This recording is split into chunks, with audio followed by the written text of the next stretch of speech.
Jez. And I'm Cal. Together we are She Can. And this is Spill the Prosecco.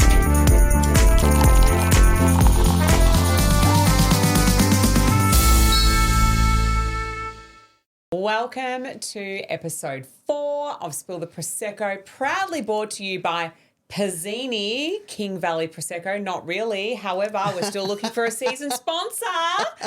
So talk to us, Pizzini, if you're interested. Talk to us, anybody. Anyone. Like if there's a clean skin out there, we'll take it. All right. That would have been glad. I nearly had Prosecco through my nose just then. I just laughed so hard. Wouldn't be the first, probably won't be the last. I'm loving your top though. Your Cheers Prosecco today. Cheers Prosecco. That's a vibe. And I've gone sparkle You've girl. You've gone like full sparkle. Can you? Oh, you can see your sparkly skirt as well. Prosecco mood, but in full sparkle. Yeah. And I'm wearing my sparkly skirt, and this is one of my favourite articles of clothing in my wardrobe. It's a statement skirt, and I've worn it many times. But it's a statement skirt that you can wear with a t-shirt and trainers, and then it's so easy to wear, and I just you can't wear it with Crocs. But I don't own Crocs. I don't own Crocs. You own Crocs, but yeah. Anyway, cheers. Cheers to you. Cheers All to right. you. Pop the bottle. Pop the bottle. I'm actually loving this. I could see us becoming professional podcasters. Well, I think we'll end up with a show. Nobody wants this. It'll be you and me. That, we have no statistics. No one might be listening, but we're having a fat time. Yeah. We've got a microphone. We're drinking Prosecco. And I'm in bare beautiful feet. venue, and we've got bare feet. Amazing. Exactly. Amazing. All right, Pop the it. main pour. Pop it. Let's do it. The main pour.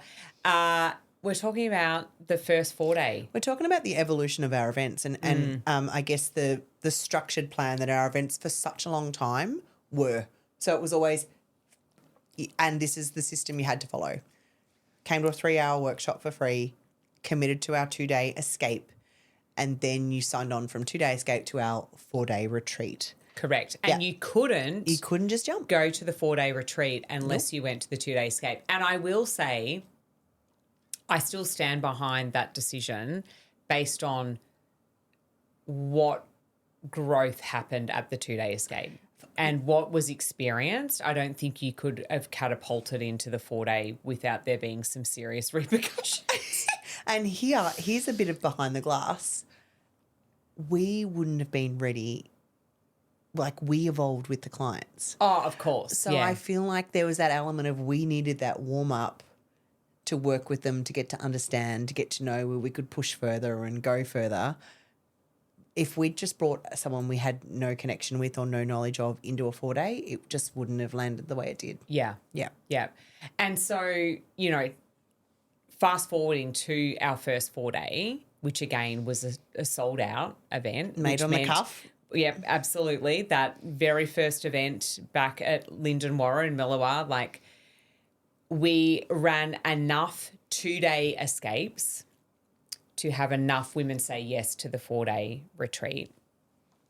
We chose such a beautiful venue in which was Dreamers at Mount Beauty, which I don't believe runs in the same way. Doesn't. I think they sold off all the beautiful, It doesn't. very stunning apartments and all of the things. But from that venue, it was rustic, it was open air, it was... So we think we want this. We visually it's amazing. Yeah. Until it's fucking hot. And it's not like, it's like dry heat, disgusting hot. It was super hot. And we're also in it was absolutely beautiful venue, but concrete floor, fold out wooden chairs. From a venue perspective, when you know you're going to be running an event that is long days and there's a lot of sitting, whilst you can look out on the glass and see the stunning, scenery of Mount Beauty, it came with its challenges. I mean, we started that event. We basically put people in a hothouse. Come into our hothouse. That is so true. We said growth. Look at yourself bloom. as you're wilting. Far out. But I think, was it lunchtime at day one, we were like, fuck, this room's not working. Something felt off and, there was definitely some challenges that presented themselves over that time. But there was a lot of firsts again at that event. What's some of your key memories of that event? Oh gosh. Okay, so definitely and it's funny because you do. I mean, just the sheer beauty of the venue was exquisite. Yeah, like it was. the hosts were incredible. One thing I don't know. That's the first time we upset our team. Now, Oh, God. I know, and it took. So we were, and it was because and what we know now, we weren't honouring and acknowledging enough the work they were doing. We were in such action mode, Yeah. and they were spending time prepping our welcome gifts for our clients, and we upset them because we weren't acknowledging and saying great job. And I remember us basically beating ourselves up when we got up because we were upstairs, do you remember? Mm-hmm. And we got up and we were like, oh my God, we were so invested in the clients and getting them ready. And, so just that, and our team, were our friends too. So it was a real balance. And here's the lesson, when it has to be business hat and friend hat. And that happened countless times through She Can. So many, yeah. But I do remember them being upset and I'm like, oh my God, we've got to sort this out and then we've got to go into a 4-day event. Like I do remember that. Yeah. And of course it all worked out perfectly in the end and they were like, no, it's 100%. It always does. Yeah. But just our responsibility became so much greater as we grew. Yes. In all areas. Yeah. And I think I do remember there was just something off about the room. Like we couldn't pinpoint what it was, but we just knew that being up the front, there was just not a good flow with where the attendees were sitting and positioned. And I guess other people could have let that go, but it was really impacting us on kind of what we felt was the feel for our clients. And it was obviously one of our team that came in and assessed and said, why don't you try this? And that was like the magic solution. And we got that sorted and we moved on. But there were so many, incredible moments of that event. Like we had the most stunning white party. Those photos oh my God. are absolutely stunning. That was such a magic night. It really, really was. And, we had the families come at the end, the last day. It was a really incredible event. We did have our mentors at that time come, and we learned a lot of lessons with that. A lot of many lessons. That's a whole nother podcast episode. Yeah, that's a podcast on its own. But I think the biggest, I think that the biggest thing that I take away from that is that we made things like that look really easy. Yeah. Like the amount of time that actually went into trying to fix whatever was happening with the room that we didn't like. But, client gifts and the logistics and managing team and managing ourselves and managing clients and managing even the people that worked at the venue and expectations and all of those things. And then to produce and to teach content and be up the front for hours and hours and hours on end. I think we made that look really easy. Yeah. And I think every event that we ran, the belief in ourselves grew. Yeah. There's a photo of us, and we'll put it here when we jump to our editing world. But there's a photo of you and I after a meditation in the morning that a friend hosted for us, and that was her space within our events. And there's a photo of you and I just after a journey, just sitting there, just looking. And we look so peaceful and so tranquil, and it's such a beautiful photo. But it was almost that this is really happening. We are in this so hard right now. And it was probably the only time in that 4 days that we took a breath. There was actually 2 photos. Oh, So the there's walking that back. photo. No, so there's 3 then. Yeah. So there's 2 photos. So there's that photo where we're actually just facing the sun with our eyes closed. Yeah, we just done a journal piece. Then there's a photo he captured when we hug each other, still sitting. Oh. And then there's the photo of us going back over the little bridge. Yeah. Yeah. Yeah. Yeah. And I think Brez caught those photos. Oh, okay. Because I Yeah. know. Because Charlie came later. Yeah, Charlie He did got get the Charlie did iconic- get some group photos in the Yeah. morning, but maybe Brett's got Yeah. those ones. Yeah, so it was an incredible event. Gosh. Yeah, and do you remember like the clients had a bat in their room? Do you remember that? Yes. That happened at that event? So if we're going to look at spilled everywhere, there's one thing. Oh God, I know what you're gonna say. Really? What do you think it is? Oh, The Amazing Race? No. Oh. That not one client thanked us for their gifts. Oh God, yeah, I forgot that.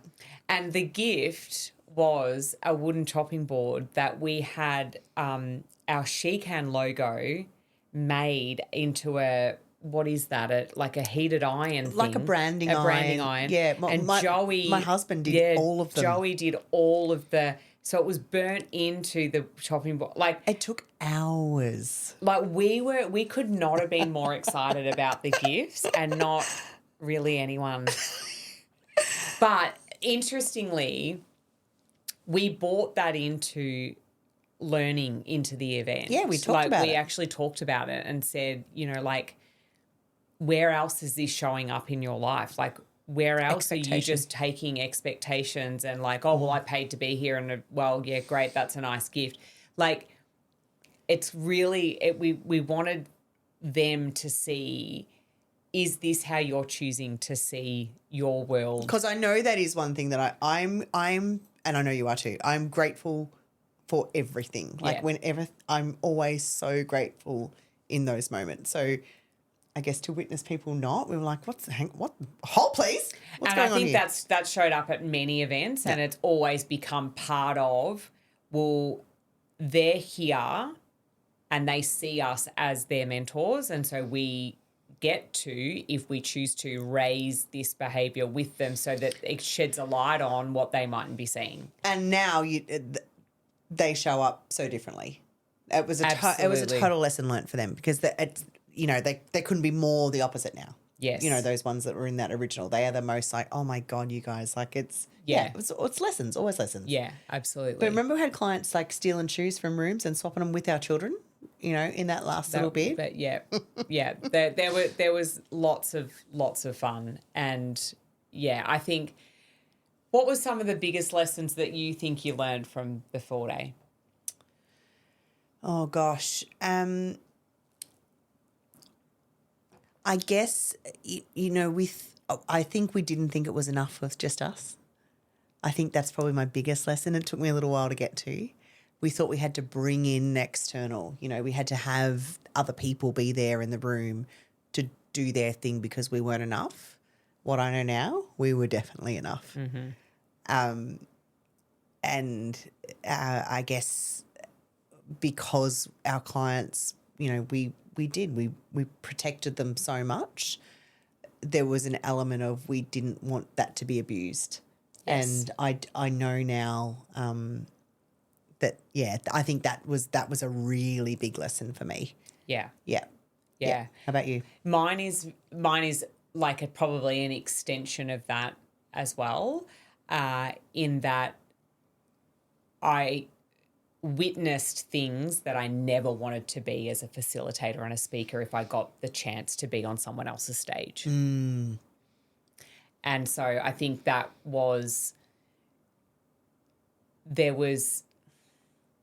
I would probably be brave enough now to say there was an absolute disrespect for our stage and our time and our clients' time. Couldn't agree more. And I would be like, I would never have done it then. And that has stayed with me so strongly that I would never disrespect someone else's event, their organisation, their attendees. Their work. Because if I'm given a time slot, I honour that and I'm in and I'm out. this is like a big spill and a big behind the glass. We've never said this out. For those that are just listening and not watching, like both of us took a deep breath. But I'm also, it's our truth. And I didn't actually think that was going to come out in the spill. But when I was like, what is my biggest lesson? It was that that did not sit well with me. No. And I think so that's an extension of you, because I absolutely agree. Like, we felt like we weren't, we were maybe enough for a 2-day, but we weren't for a 4-day. And then I think from that, the extension was we would never treat someone else's event the way that it was treated. No. And that's great lessons to learn, right? It's great. And at the same time, some of the people we invited were like, come to every event because you are a godsend. In fact, we're going to put your picture up to sell tickets. You know who we're talking about. And, still one of our greatest mates. We love him to death. And well, he was in our 10-year recap. We will have him at everything just because he's an absolute vibe. In fact, we created events around him. So because he understood, was respectful of the honour to be on someone else's stage. Yeah. And made the event more, not took away from the event. Yeah. So, I think there's lessons that you learn, and I think the lessons are sometimes very personal because you have to walk away from them to really marinate in them and then reflect on them. But then there is some ones that really stand out that is just like from a business point of view or from a professional standpoint, the lesson is that I never want to do that to someone else. Yeah, I couldn't agree more. I couldn't agree more. Where are we at? Okay. Where are we at? The spill? Yeah. Yeah. Oh, no. No, behind the glass. No, uncorked. I think we did a bit of behind the glass, yeah. I think we're uncorked. Okay. Yep. Uncorked. Okay. Give us a question. Here we go. Are you ready? I am. If you could see me, I'm like waiting in suspense. I know. Oh, my God. Hang on. Do you know what? Because we've got a list of questions and we're just randomly choosing. And the funny thing is, because the truth tellers, you just bombarded a heap of them. Did I just whip them out? Literally, yep. Okay, well, why don't we do... Sorry. Why don't you... How about we try to share something that someone doesn't know about that would surprise them? Genius. Okay. Well, you can't say that you're like fascinated with the royals because you dropped that in episode 1. Okay. So my husband and Kel's husband too, but both big Harley riders. And I am one of those people that loves actually getting on the back of a Harley and going for a ride, and that's kind of like a Shez and Joe thing. It's become that. Like I'm not Sons of Anarchy. Like I'm not, I'm not a biker gang. But I actually really enjoy it. Like it's not like, oh my God, my husband's a Harley person and I just go along for the ride. Like I'm fully invested, love it, get excited about going for a ride, getting excited about going somewhere, out for lunch, all that kind of stuff. And we have my amazing cousin. He has an incredible business and it's called Seven Sins, and it's all based around, I'm just so proud of him. It's based around clothing, and it's a clothing brand, but it's, Harleys and bikes and they have this one big ride every year, and I actually love it. And this year, my eldest daughter Mia is going on the back of the Harley with Joe instead of me. I'm kind of pissed off about it that I'm not going to get to go. And I'm going in my Holden Equinox, which just does not have the same vibe. Noxie, go Noxie. Noxie, woo! So I'll probably have to wear a white T-shirt instead of a black one, like not as cool. But there you go. Like a biker chick. Love that. There you go. All right, your turn. That's good fun. Okay. I think I was sharing something off camera before and I was like, has that left my mind now? Damn it.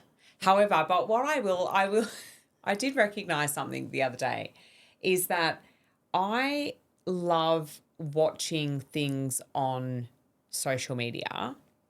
Like I love watching people buy things from thrift stores and like reimagining them Yep. and putting them in their homes, knowing that I would absolutely never Never do do. That's so true. Like, I bought So this true.